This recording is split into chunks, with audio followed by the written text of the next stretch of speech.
2002వ సంవత్సరం లోపల ఇద్దరు సైంటిస్టులు ఒక చిన్న ఎక్స్పెరిమెంట్ చేశారు. దాని పేరేమంటారంటే the illusion of explanatory depth.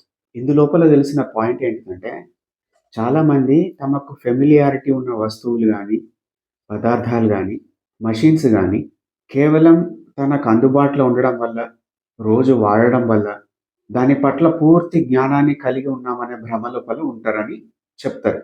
ఇప్పుడు వాళ్ళు వాడుతున్న ఏదైనా ఒక వస్తువు ఉంది. ఇస్త్రీ పెట్టె ఉంది. లేకుంటే ఒక స్విచ్ బోర్డ్ ఉంది. ఒక ఫ్యాన్ ఉంది. ఒక వాక్యూమ్ క్లీనర్ ఉంది. ఇవి ఎట్లా పని చేస్తాయి ఎక్స్‌ప్లెయిన్ చేయి ఒక 10 నిమిషాల పాటంటే, వాళ్ళు ఒక 20 సెకండ్స్‌కి మించి ఎక్స్‌ప్లెయిన్ చేయలేకపోయిండు. అంటే వాళ్ళు అనుకున్నారు సంపూర్ణమైన జ్ఞానం కలిగి ఉంది. సంపూర్ణమైన ఇన్ఫర్మేషన్ మన దగ్గర ఉంది. నాకు మొత్తం తెలుసు దాని గురించి అనే ఒక ఫీలింగ్‌లో ఉన్నారు గానీ, వాళ్ళకి ఇన్ డెప్త్ నాలెడ్జ్ లేదు అని బయటపడ్డది. దీన్నే మనం రిలేషన్‌షిప్స్‌కి అన్వయించుకుంటే, చాలామంది హస్బెండ్స్ తమ భార్య గురించి తమకు పూర్తి జ్ఞానం ఉందనుకుంటారు. ఆమె ఏం ఫీల్ అయితుంది? ఆమె ఎట్లా రియాక్ట్ అయితది? తనకు పూర్తి జ్ఞానం ఉందని ఒక భ్రమ లోపల ఉంటారు.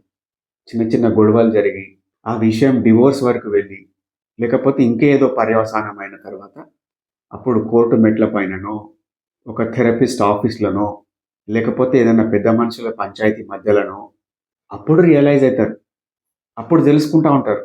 ఆహా! నేను ఈ విధంగా బిహేవ్ చేసినా, లేకపోతే నా మాటలను ఈ విధంగా అర్థం చేసుకున్నారు అవతలి పర్సన్. అది వాళ్ళ మూర్ఖత్వం వల్ల గాదు, పట్టింపు లేనితనం వల్ల గాదు, అజ్ఞానం వల్ల గూడా గాదు. అది nothing but illusion of explanatory depth.